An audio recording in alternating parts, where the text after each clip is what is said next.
Okay, so something that I have really been getting a lot of questions about lately is what the turn time is to actually get a home improvement project done. So I'm sitting here with Joe Ashcraft of Ashcraft Construction. That is it's kind of a tongue twister, I have to say. But Joe, I wanted to talk with you today about with the whole supply and demand issue that we've had lately. What is it, how is that impacting you as a contractor, and how is that impacting the consumer for getting a project done? So, preface this, let's say I have a client and they say, Catherine, we want to remodel our kitchen, and I send them to you. How, with the supply and demand, is that going to impact things like cost and timeline for getting it done?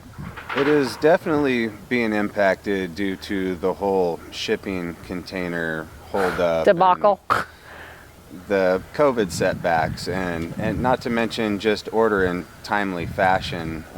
Everything has been getting set back as of lately. So a normal turnaround of a month-and-a-half kitchen could take up to 2 months now. So, okay. Well, that's actually not as bad as I was kind of expecting you to say, to be perfectly honest.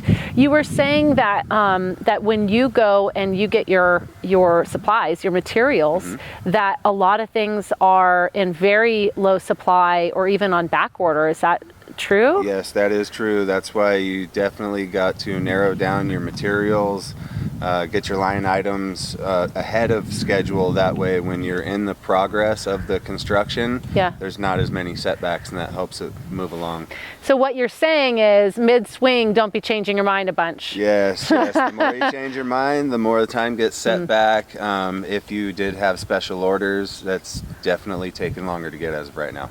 And the cost, things are costing you more as the contractor. So that means that is going to then impact the consumer. What have you been seeing? And I mean, we're just getting real here. I hope that that's okay. Like, what have you been seeing in regards to a cost increase? So like, let's say, a standard kitchen remodel would normally have been such and such. It's now looking at maybe such and such. Are you able to answer that? I guess it probably depends on what they pick. Yeah, it all just boils down to material preference. Okay. You know what I mean? Because there's high-end and low-end kitchens. If you were looking at a $30,000 kitchen pre-COVID, you could be looking at a $40,000 kitchen as of right now. I mean, price has gone up $5,000 to $10,000 easy just in ordering times and delays itself. That's crazy. People are marking up materials, and that's pushing it onto the contractor. Yes. Who has to push it on to the consumer. Yeah, I mean, you have to make your income. You can't just eat that cost. And then another thing that we were talking about is the labor issues. Is like, having enough people to work. You were telling me about that too. Yes, there's a pretty big problem with people that know how to work that want to show up to work. And really? That's becoming a problem. And people that do have the skills and talents are wanting pay increase because of the demand. Yeah. So you end up paying quite a bit more for a better contractor.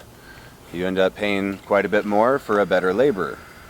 You get what you pay for. You do get what you pay for. As the contractor, you're seeing an increase in cost of materials.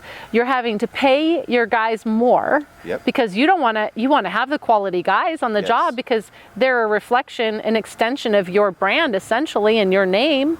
So you have an increase of those two things. Plus you have the challenge of waiting for the materials to come in that instance. So you have like this kind of triple effect hitting you as the contractor, which is then hitting the consumer. Yep. So what's your best advice if somebody was wanting to go and get their kitchen remodeled? What should they be aware of, and how can they properly prepare to try to minimize some of that stress? I would definitely prepare your design first, because that sets back and takes time right out of the gate. And then I would go right to material list and order. And then I would definitely take your time picking a contractor. Your contractor is going to save you. He's going to make you or he's going to break you. Yeah. So, like your realtor. Heard. If you have a good contractor and you have a good plan, you have a good job. Yeah. That is really good advice. I appreciate it. Okay, guys. So take that, use it. If you're planning on doing any sort of remodel this year, keep that in mind. And you can always reach out to Joe, reach out to me, just DM me, and we'd be happy to help. All right, bye everybody.